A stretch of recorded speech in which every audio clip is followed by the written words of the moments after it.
इनकी जो कहते हैं कि मोदी लहर नहीं, मोदी कहर है। की मुद्दियां खुल गई हैं, जिसकी अभी नहीं खुली है। कुछ और बड़े चेहरे हैं जो गठबंधन, सुन लीजिए,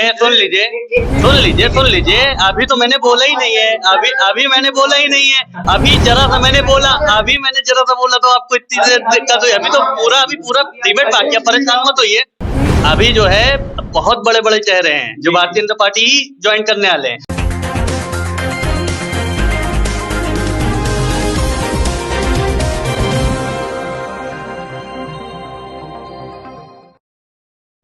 नमस्कार, मैं कीर्ति और आप देख रहे हैं जीके न्यूज।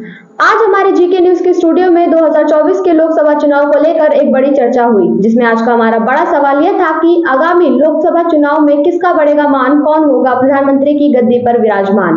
तो आज की इस चर्चा में हमारे मेहमान रहे कांग्रेस प्रवक्ता अंशु अवस्थी, सपा प्रवक्ता गुलजार शर्मानी और कटार सिंह, भाजपा प्रवक्ता आचार्य रविंद्र योगी और गोलू कश्यप। हमारे मेहमानों से सवाल पूछने का काम किया जीके न्यूज के एंकर अभिषेक ने।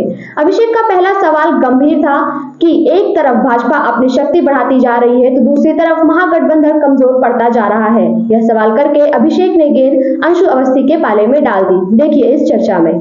गठबंधन ये गठबंधन बना है समावेशी, सभी जाति धर्म वर्ग के लोगों को साथ लेकर चलने का, जैसा कि नाम ही है इसका इंडिया। तो संविधान को बचाने के लिए, इस देश के लोकतंत्र को बचाने के लिए, लोगों की आवाज जो कोई उठाता है उसको कहते हैं पाकिस्तान चले जाओ, जेल भेज देते हैं, या दूसरे इस तरह तमाम ईडी सीबीआई के द्वारा डराने का काम कर रहे हैं। तो इस तरीके की जो भी गतिविधियां तानाशाही चल रही, उनको रोकने के लिए गठबंधन बना है।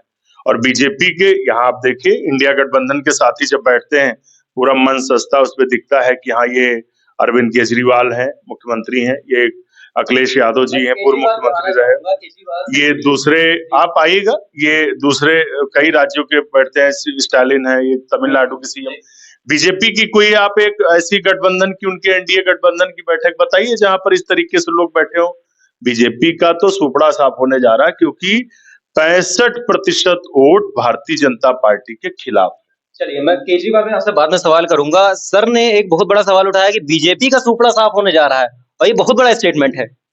अब भाई साहब ठीक कह रहे हैं, अपने हिसाब से कह रहे हैं, क्योंकि कांग्रेस का तो नामो निशान मिटने वाला है, मिट ही गया है। कैसे कि आप देख रहे हैं, जो भी चुनाव दर चुनाव जो भी चुनाव हो रहे हैं वो हारते चले जा रहे हैं। और हारते इसलिए कारण ये कि जनता के साथ इन लोगों को जुड़ाव नहीं रहा, जनता के साथ इन लोगों ने छल कपट किया, और 60 सालों में इन्होंने जनता को सिर्फ लूटे है, उसका खामियाजा ये लोग भुगत रहे हैं। हाँ, पता जितने भी आपने इन लोगों ने क्या किया, सिर्फ तुष्टीकरण की नीति पे इस देश को बांट करके रखा, और देश को हमेशा हिंदुओं और सनातनियों की इन लोगों ने, सिर्फ कांग्रेस वालों ने अवहेलना की, जिसका खामियाजा ये लोग भुगत रहे हैं। और आप देख लीजिएगा 2047 तक का ये लोग कहीं आएंगे नहीं, और इन लोगों को नामो निशान भारतीय जनता पार्टी और इस देश की सनातन जनता और हिंदुस्तान की 80% जनता जो है इन लोगों को खत्म कर देगी। मतलब कि विकसित भारत का संकल्प एक तरफ आप 2047 तक ले रहे हैं, दूसरी तरफ आप ले रहे हैं कि कांग्रेस मुक्त भारत 2047 तक। गुलजार शर्मानी जी, समाजवादी पार्टी का पक्ष रखना है, मैं आपसे सवाल करना चाहूंगा। अभी राम मंदिर के लिए अखिलेश यादव जी इनवाइट नहीं किए गए थे और उन्होंने बोल दिया था मैं जाऊंगा नहीं, और जब राम मंदिर का उद्घाटन हुआ तब ये पूरा देश भाजपा में हो गया, भाजपा को और समर्थन ज्यादा मिल गया, कुछ वोट प्रतिशत भी उधर चला गया। तो आज एक खबर आ रही है कि सैफई में शालिग्राम की मूर्ति की स्थापना होगी, वहां पर एक नया मंदिर बनेगा और अखिलेश यादव जी वहां पर मंदिर बनवाएंगे। तो ये क्या जो वोटर चला गया है उधर भाजपा की तरफ जो शिफ्ट हो रहा है, उसको वापस बुलाने की रणनीति है? कहाँ चला गया वोटर जी? देखिए, रामचंद्र जी ने भगवान है, उन्होंने पूरी सृष्टि की रचना की, और मोदी आज अपने आप को बहुत बड़ा समझ रहे। वो कहते हैं कि रामचंद्र जी को हम लाए। ये 2047 तक की भारत की बात कर रहे हैं। इंडिया गठबंधन से घबराए हुए हैं। आज जयंत चौधरी हो, नीतीश कुमार हो, जब सदन में ये बात करते हैं माननीय प्रधानमंत्री जी कि हम 400 पार करेंगे, तो फिर इंडिया गठबंधन के घटक दलों को तोड़ने का काम क्यों कर रहे हैं? जवाब दीजिए सर। घटक दल किसी को तोड़ा नहीं जा रहा, सब अपनी स्वेच्छा से आ रहे हैं। जो देख लिया 22 घबराहट मोदी जी की घबराहट है, क्योंकि देश का किसान और मजदूर, छोटा व्यापारी, जितने भी लोग हैं, समस्त लोग परेशान है। आज किसान सड़कों पे है, आप देख रहे हैं। किसान को कहते कि हम सम्मान निधि दे रहे हैं। हमने कहा, मैं खुद किसान हूं, हमने कहा आप अपनी सम्मान निधि अपने पास रखिए, हमें एमएसपी की गारंटी दीजिए। आपने जो काले कानून बनाए हैं 2020 में उनको वापस लीजिए। वादा करते हैं और ये कहते हैं कि मैं उधर स्वामीनाथन जी को भारत रत्न देने की बात करते हैं, चौधरी चरण सिंह जी को भारत रत्न देने की बात करते हैं। और मुझे शर्म आती है चौधरी चरण सिंह जी के पोते पर। जी, उन्होंने कहा कि चौधरी चरण जी की छवि मोदी के अंदर नजर आती है। जी। पूरे देश के किसानों को अपमानित करने का काम जयंत चौधरी ने कर दिया। ये आप बहुत बड़ा स्टेटमेंट दे रहे हैं कि मुझे शर्म आ रही है जयंत चौधरी पर, और एक सपा नेता की हैसियत से आप ये स्टेटमेंट दे रहे हैं। मैं आपसे, आप भी सपा नेता हैं, मैं आपसे जानना चाहूंगा कि एक वक्त अखिलेश यादव और जयंत चौधरी की इतनी बहुत गहरी दोस्ती थी, दोनों एक साथ रहते थे और भाजपा के खिलाफ रहते थे। आज जयंत चौधरी का भाजपा में शामिल होने का कारण क्या है? देखिए, मैं आपको बताना चाहता हूँ, हमारे राष्ट्रीय अध्यक्ष अखिलेश जी ने पीडीए बनाई है, पिछड़ा, दलित, अल्पसंख्यक और दबा कुचला अगड़ी जाति है। इससे भाजपा वाले इतने घबरा गए हैं कि अब ये दूसरे दलों को तोड़ रहे हैं। हमारे यशस्वी प्रधानमंत्री जी मोदी संसद में कहते हैं कि 400 पार जाएगी। जब 400 पार जा रही है बीजेपी अपने दम पर, तो दूसरे दलों को क्यों तोड़ रही है? बीजेपी ने चौधरी चरण सिंह जी को भारत रत्न का सम्मान दिया, हम उनका स्वागत करते हैं, वो इसके हकदार थे। लेकिन उनकी जो नीतियां थी, चौधरी चरण सिंह जी की जो सोच थी, उनकी सोच थी, उन्होंने कहा था कि भारत की समृद्धि का रास्ता, मतलब जो चौधरी चरण सिंह जी की जो आवाज थी, जो सोच थी, उस पर अमल नहीं कर रही है भारत की समृद्धि का रास्ता गांव से खेत से होकर आएगा। लेकिन आज क्या स्थिति है? हमारे लाखों किसान आज सड़कों पर है, उनके ऊपर आंसू गैस के गोले छोड़े जा रहे हैं। यदि हम हक की बात करें तो आतंकवादी, तो जब किसान हक की बात करेगा तो कभी उनको आतंकवादी, कभी खालिस्तानी, ऐसा पहली बार देश में हो रहा है। 2014 से पहले लोग जनमानस अपने हकों की लड़ाई लड़ते थे और सरकारें उनकी बात सुनती थी, कभी उनको खालिस्तानी, आतंकवादी, पाकिस्तानी नहीं बुलाया जाता था। लेकिन इस सरकार ने वसुधैव कुटुंबकम का जो हमारा नारा था, उसको छिन भिन कर दिया, तोड़ दिया है। मैं अंशु सर आपके पास वापस आना चाहूंगा। अभी हम केजरीवाल पर बात कर रहे थे। केजरीवाल की तरफ से आज संदीप पाठक जी हैं, जो उनके सांसद हैं आम आदमी पार्टी के, उन्होंने एक बड़ा प्रेस कॉन्फ्रेंस करके एक बड़ा स्टेटमेंट जारी किया है कि दिल्ली में 7 में से 6 लोकसभा सीटों पर आम आदमी पार्टी चुनाव लड़ेगी, 1 कांग्रेस को मिलेगी और पंजाब में 1 भी नहीं मिलेगी। तो ये कैसी महागठबंधन की मजबूती है? अभी आप कह रहे थे कि सभी एक साथ नजर आते हैं। देखिए, जो गठबंधन की सीटों का बंटवारा है वो एक कोऑर्डिनेशन कमेटी है जिसमें हर राजनीतिक दल के प्रतिनिधि हैं। ना कोई सांसद बांट रहा है, ना मैं यहाँ डिबेट में टिकट बांट रहा हूँ, ना बंटवारा हो रहा है। ठीक है, अपनी अपनी पार्टी के लोग बयान देते हैं, ठीक है, उनकी अपनी शुभेच्छाएं अपनी पार्टी के प्रति हैं। दूसरा, जो किसानों के ऊपर अत्याचार हो रहा है, आज आप देखिए सोशल मीडिया में सब वायरल हो रहा है कि कांटे लगाए गए। एक तरफ आप स्वामीनाथन जी को भारत रत्न देते हैं, चौधरी चरण सिंह जी को भारत रत्न देते हैं, अच्छी बात है, देना चाहिए, महापुरुष है, देना चाहिए, उन्होंने काम किया। लेकिन किसानों को क्या दे रहे हैं आप? कीले ठोक रहे हैं और आप आंसू गैस के गोले उन पर फेंक रहे हैं और ड्रोन से गोले लगाए जा रहे हैं, ड्रोन से गोला जा रहा है, फेंका जा रहा है। ये भारतीय जनता पार्टी का चरित्र है। हम तो पूछते हैं बीजेपी के लोगों से, 28 फरवरी 2016 को प्रधानमंत्री ने इसी उत्तर प्रदेश की धरती पर कहा था कि भाइयों बहनों, हम किसानों की आय दुगनी कर देंगे 2022 तक। आज आप देखिए, जो कांग्रेस ने किसानों के लिए नीतियां बनाई, 72,000 करोड़ रुपए कर्जा माफ किया, आज जो 5 किलो राशन दे रहे हैं वो उसी कानून के तहत दे रहे हैं जो कांग्रेस लेकर आई थी। तो उस समय जो कृषि आर्थिक विकास दर थी वो 4.3% थी। आज ऐसी ऐसी नीतियां बनाई मोदी जी ने कि उनकी जो विकास दर है वो डबल करने की बात कही थी, वो घट के 1% रह गई। 50,000 से ज्यादा अन्नदाता आत्महत्या कर चुका है। हम तो कहते हैं कि गरीबों का आप कर्जा माफ करने में आपको दिक्कत होती, दर्द होने लगता है, और 14 लाख करोड़ रुपए अपने उद्योगपतियों का माफ किया। क्यों माफ किया है? किस हैसियत से माफ किया? वो जनता के टैक्स का पैसा था, क्यों माफ किया भाई आपने? तो आज देश के आम आदमी की अन्नदाता की आय 27 रुपए है। प्रधानमंत्री जी के जो मित्र हैं अडानी, जिनके जहाज से वो उड़ते हैं, उनकी आय 1600 करोड़ रुपए रोज, 1600 करोड़ रुपए रोज है। आम आदमी की 27 रुपए। राहुल गांधी जी उसी भारत जोड़ो न्याय यात्रा को लेकर चल रहे हैं। हमारे उस न्याय यात्रा के 5 स्तंभ हैं। किसान न्याय, किसान को न्याय मिले, युवा न्याय, युवाओं को न्याय मिले। आज 45 साल में सबसे ज्यादा बेरोजगारी है। और प्रधानमंत्री जी के जो मित्र हैं, कोरोना में जब लोगों के पास 1 रुपया नहीं था, खाने को नहीं था, तब भी उनकी आय बढ़ रही थी। मैं अभी कंप्लीट कर दूं सवाल। तीसरा, नारी न्याय। इस देश में सबसे ज्यादा अत्याचार महिलाओं पर हो रहा है। प्रधानमंत्री जी तो अपने घर की नारी को न्याय नहीं दे पाए, देश की नारियों को क्या न्याय देंगे, सभी जानते हैं।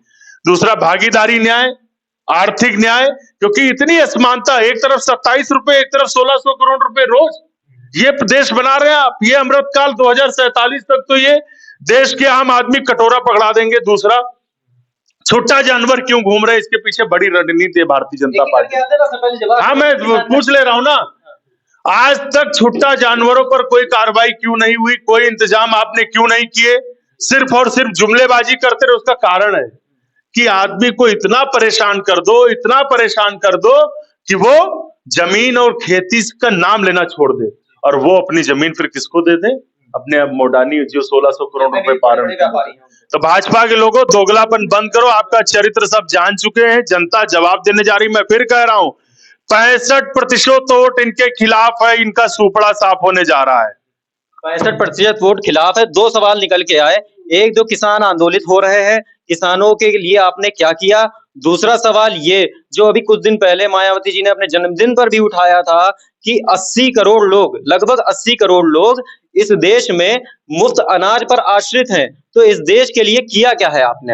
हाँ, ये हम कहना चाहता हूँ, इन कांग्रेस वालों ने 60 साल राज किया, और जब 2010 में किसानों का गेहूं 6.5 रुपया, 7.5 रुपया, आप उठा के देख लीजिए, सब 7.5 रुपया, 8 रुपया बिकता था, आज 19 रुपया बिक रहा, 18 रुपया बिक रहा, 20 रुपया बिक रहा। और इन लोगों ने सिर्फ देश को, हम 80% का पूरी बात करते, इन लोगों ने सिर्फ 20% की बात की। 20% लोग, पूंजीवादी लोग ही इस देश को चला रहे थे। जो 80% हमारी जनता भूखों मर रही थी, जिनके सारे अधिकारों से वंचित किया गया, उसका वो बीड़ा उठाया भारतीय जनता पार्टी ने, और कहा सबका साथ, सबका विश्वास, सबका विकास के आधार पे काम कर रही है भारतीय जनता पार्टी, और वो उसी पे आगे बढ़ते जा रही है।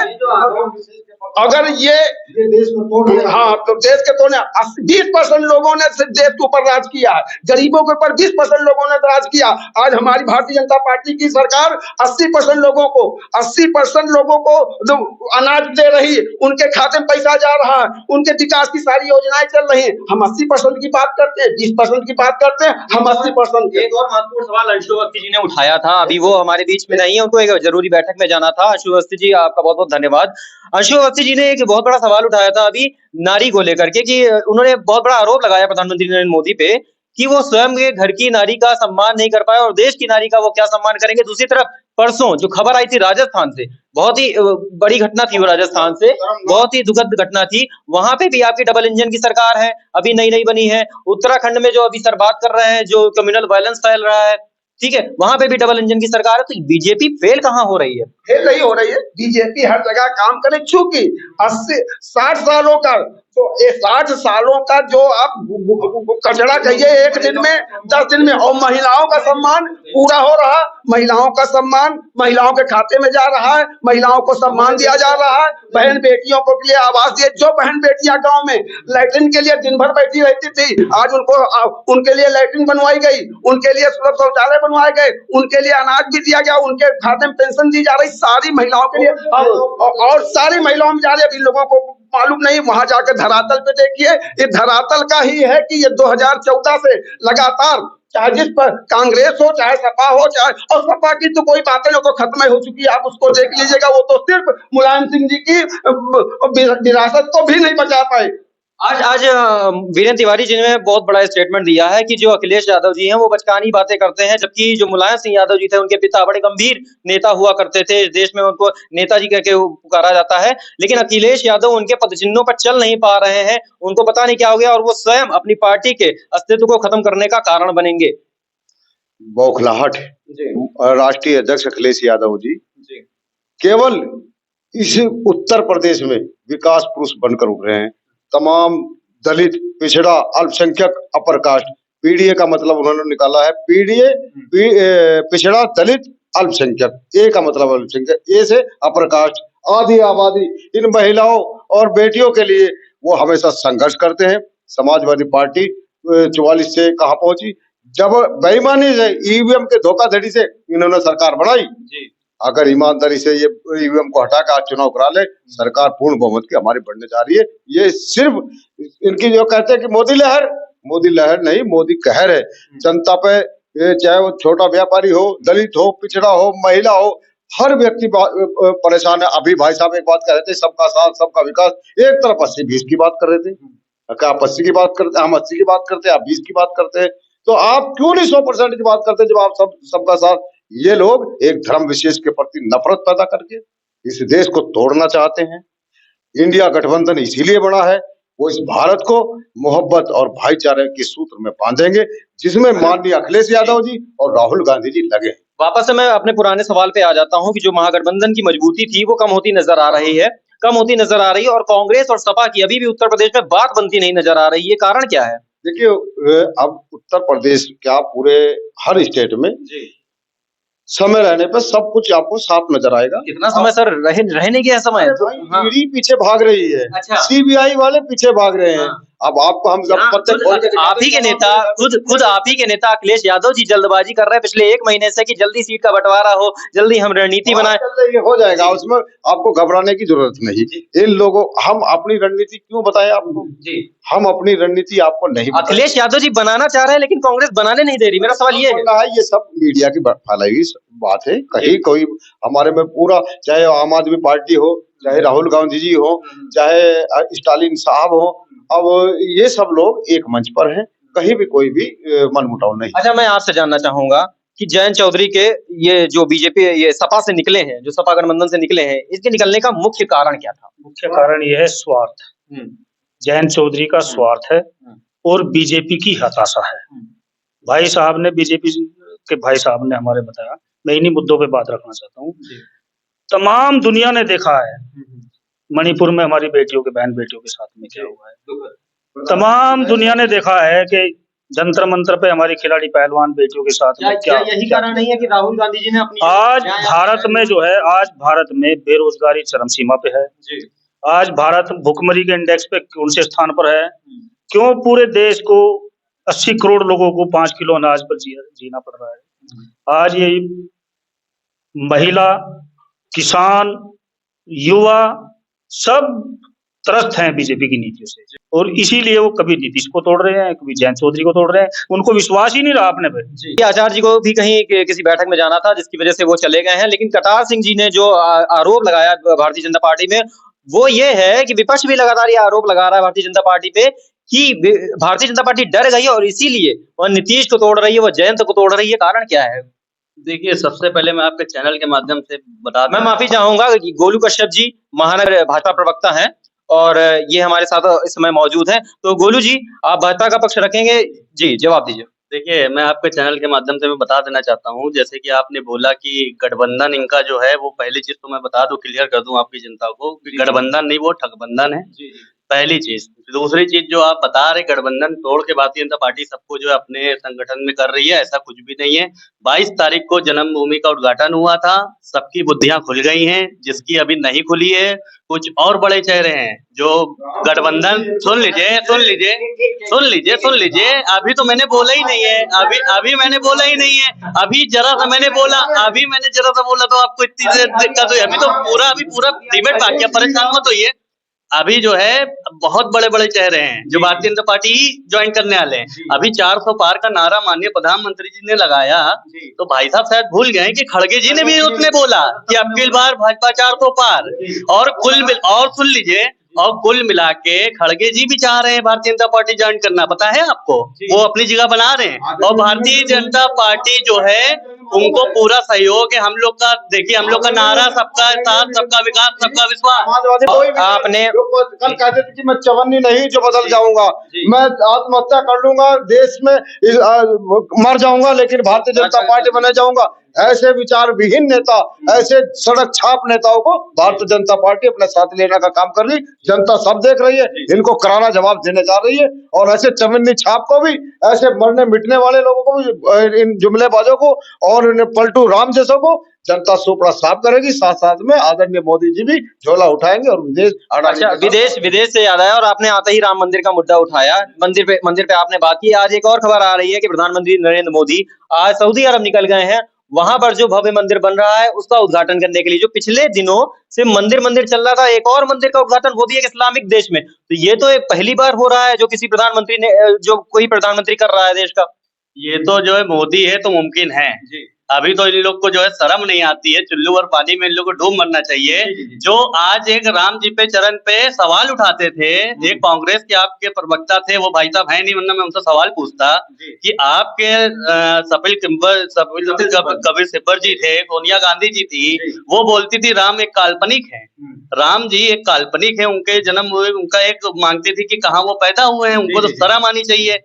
हमको तो उनके ऊपर शर्म आ रही है कि आप पहली चीज आप अपने आप को बताती है सोनिया गांधी हैं, हमको तो आप कह सके कि आप गांधी नाम लेके चुरा के शुरू से ही आप घूम रही हैं, वो गांधी है ही नहीं। और वो आज मैं वही चीज, क्या नाम है उनका, असली नाम क्या है? आप यहाँ पे, हाँ, फिरोज खान जी कौन है? फिरोज खान जी, उसी पे मैं आ रहा हूँ, उसी पे मैं आ रहा हूँ। 2 मिनट में इधर तक क्षमता लगी। नहीं, छोड़िए। इस सवाल का मैं यही खंडन कर देता हूँ। मैं वापस से अपने चुनावी मुद्दे पर आ जाता हूँ कि 2000 ये डिबेट अपने कभी कुछ उसके एक सांसद है और ऐसी महिला है जिसके पति ने इस देश के लिए कुर्बानी दी। चलिए ये डिबेट अपने